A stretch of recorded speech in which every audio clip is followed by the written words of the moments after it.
Madame Bérangère Abba, vous avez la parole. Merci Monsieur le Président, Madame la rapporteure, chers collègues. Nous ne comprenons pas les résistances qui s'exercent sur le sujet que nous abordons aujourd'hui. Nous ne nous expliquons pas ce refus persistant de certains de faire le jour sur des questions d'une importance majeure qui restent aujourd'hui sans réponse.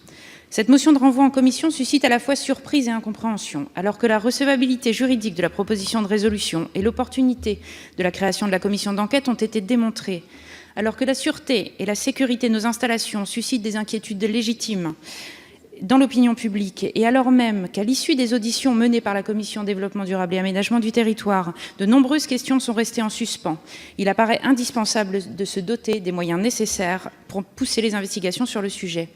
La commission d'enquête sur la sûreté et la sécurité des installations répond à cette nécessité. Mercredi dernier, la Commission Développement durable et Aménagement du territoire a adopté l'ensemble de la proposition de résolution sans modification. D'ailleurs, aucune opposition sérieuse sur le principe même de la création de cette commission d'enquête n'a été exprimée. Seuls 2 amendements ont été déposés qui portaient sur le titre. L'ampleur de notre parc national nucléaire impose une vigilance sans faille des pouvoirs publics. Nous, parlementaires représentants de la nation, avons le devoir de faire toute la lumière sur ces questions de sûreté et sécurité, dans un souci évident de transparence pour nos concitoyens, mais aussi pour éclairer nos choix, notamment lorsque nous aurons à nous prononcer sur l'avenir de notre modèle énergétique et des coûts induits. Les personnes que nous auditionnerons dans le cadre de cette commission d'enquête seront tenues de se présenter. Elles engageront leurs responsabilités en s'exprimant sous serment. Et si certaines informations devaient relever du secret défense, la commission pourra choisir de ne pas les rendre publiques en les plaçant sous le régime du secret. L'importance du sujet exige absolument de dépasser toute posture partisane. Aussi, le groupe La République En Marche votera naturellement contre cette proposition de renvoi en commission. Je vous remercie.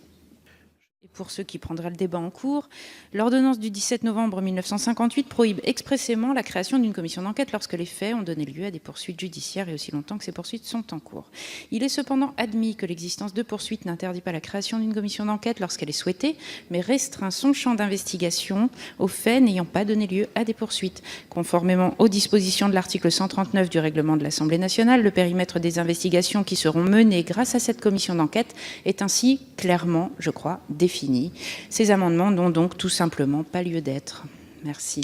Je vous remercie. Nous passons